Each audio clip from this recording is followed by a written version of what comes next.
LEGO Racers is a childhood favorite game of mine, but was it any good? I haven't touched it in the last 10 years before this review, and I had great memories with it, but is it mostly nostalgia, or was this really an underappreciated gem of a game? Well, it has something that no other mainstream kart racer has, which makes it the number one in my opinion, but we'll come back to that in a bit. First of all, it came out in '99 on PC, PlayStation and N64, and I guess Game Boy, but let's not count that, and was developed by High Voltage Studios, who are best known for, well, this game. And if you're watching this, you either clicked on it because you know exactly what this game is, or you probably barely heard of it. But why is it? Well, it came out 3 years after Mario Kart 64, which we'll come back to, and just like the FPS genre starting out as every game being called a Doom clone, many people wrote this game off as a Mario Kart clone but with LEGO. And on the surface, it may as well seem like it, but it's so much more than your garden variety SpongeBob or Garfield kart game. Let's start with a tiny bit of history though. The game features pre-existing 90s LEGO sets, themes and characters which now we associate with all kart racers, with this Avengers like "oh, your favorite heroes are here" type deal. But back in '99 this wasn't such a trope yet, and it gave the game some familiarity if you have owned or seen these minifigs before. Speaking of themes and characters, in the circuits we race through we have locations from LEGO's Pirates, Castle, Adventures and more, with every opponent being lifted from an actual LEGO set with the exception of Rocket Racer and Veronica Voltage being designed for this game, you know, in case you happen to forget the name of the studio who made the game. As a kid, Johnny Thunder was my absolute favorite since kindergarten, so seeing my beloved legally distinct LEGO Indiana Jones in a video game was amazing. If only I knew. Now the actual game itself then. It's nostalgic to say the least, but we're not here to reminisce. We're here to set aside the nostalgia and be critical, so let's do that.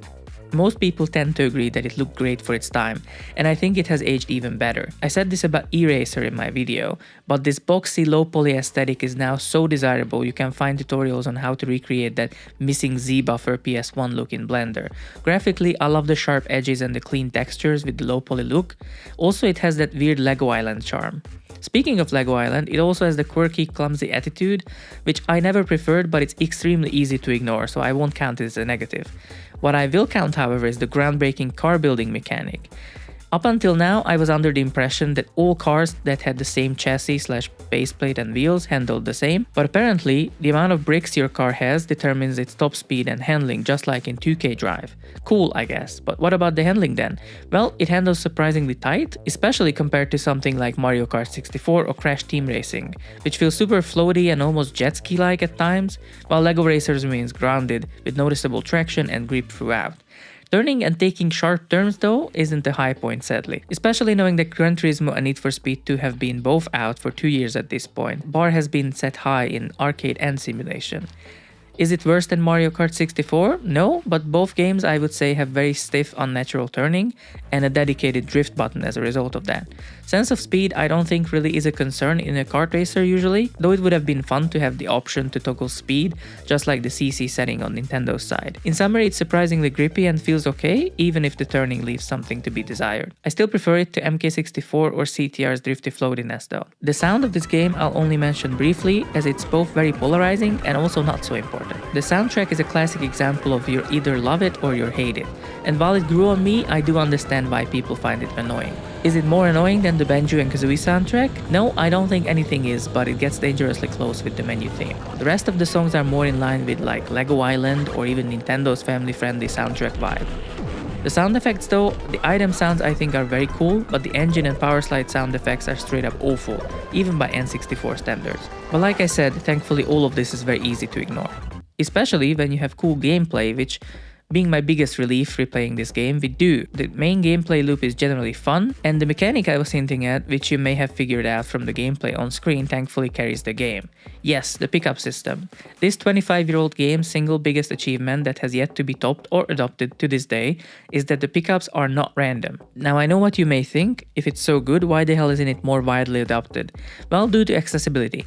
These games are not meant for adults, and kids don't like or straight up can't complete overly difficult games, and the seemingly randomized pickup combined with the rubber banding make Mario Kart 64, for example, a far more accessible game. The fact that you have pickups mostly in the same spot each time makes strategies possible and also encourages learning each track. You add on top of this the genius and completely unique +1 system with the white bricks that upgrade any power-up you have, makes it infinitely replayable and easy to pick up but hard to master. Another thing I appreciate is the inclusion of a shield pickup, which isn't super difficult from the one that turns you into a ghost, but still having collisions with other players feels more right to me. Let's talk power-ups then. Red is for projectiles, yellow is for hazards, blue is for shields, and green for turbo. Now picking up a white brick before or after will turn your red cannonball, for example, into a grappling hook that can pull you close to an opponent, while 3 white bricks will turn it into guided missiles. Same thing with the turbo. Notably, the game's most memorable ability, the warp turbo boost, which teleports you a bit ahead, making it super rewarding and very useful. Knowing this, you may begin to see why I think this game is so special compared to basically every other kart racer. It lets you decide what pickup you want, and in general lets you act and react more strategically compared to something random, or well, seemingly random. And this is why I can't really play other kart races that often. Winning is as much about your ability as it is about luck, which for the family gathering for people who don't usually play games or kids is perfect, and just like a tabletop game, it makes it so anyone can win. But for someone like me who has played racing games for 2 decades, it ends up being very frustrating. Onto the tracks now. There are a total of 12 of them, and they're very well crafted. Apart from some really annoying bits, they look very distinctive and memorable. Having the advantage of being able to use well-designed themes from LEGO's past 10 years of selling toys, they all feel very different and more like busy living places you race through rather than nicely decorated but empty sets of turns. This is in part thanks to the various details dotted everywhere, along with the both aesthetic and interactive track events, like a pillar collapsing before the last lap or a plane flying by.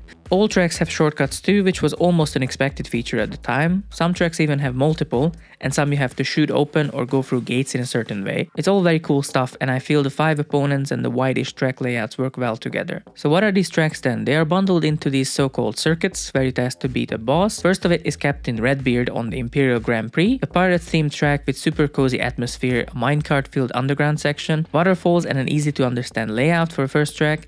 It also has a swinging box as a track hazard, a shortcut that you shoot open, and it also features the 96 Armada flagship from one of the Imperial sets. The next one is Dark Forest Dash, home to Rob N. Hood of the Forest Man, a cool night setting, and a fluorescent ghost, which I think was included in one of the castle sets at the time.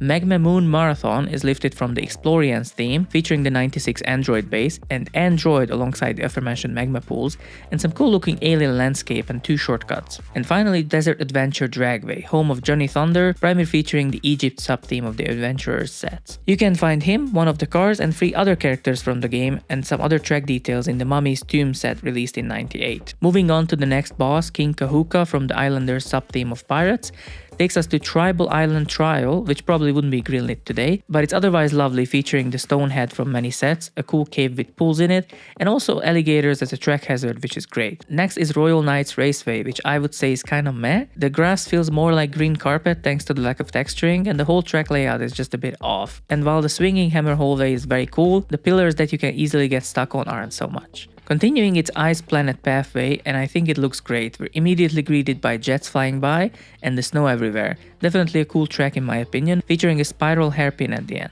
Amazon Adventure Alley is next, and thankfully we have more planes flying by, but also the biggest video game moment, Secret Behind Waterfall, instant 10 out of 10. Next, after we get an intro with Basil, the Batlord from Fright Night, God I feel stupid reading this out loud. We race on Nightmare-a-thon, written in the most creative way possible. Now this track commits the ultimate sin, the chicane that's too tight for the cars, creating endless frustration along with one other track I'll mention soon. After that we have Pirate Skull Pass, greeting us with the 93 Skull Eye Schooner and some evening pirate shenanigans. Next up is Adventure Temple Trial, the other one of the Forsaken tracks, which is a shame really because it has cool legally distinct Indiana Jones references and vibes, but that one room with the chicane has killed so many of my runs, I'll never forgive it for that. And onto our almost final track, we have Alien Rally Asteroid, combining the UFO and insectoid themes. Other than the saucer that tries to kidnap you near the beginning, it's a fun track and it's visually interesting, somewhat similar to some levels in the game Pod, link in the description. Finally we have Rocket Racer Run, which is kind of like the climax to Lawnmower Man, ambitious but ends up being more weird than cool.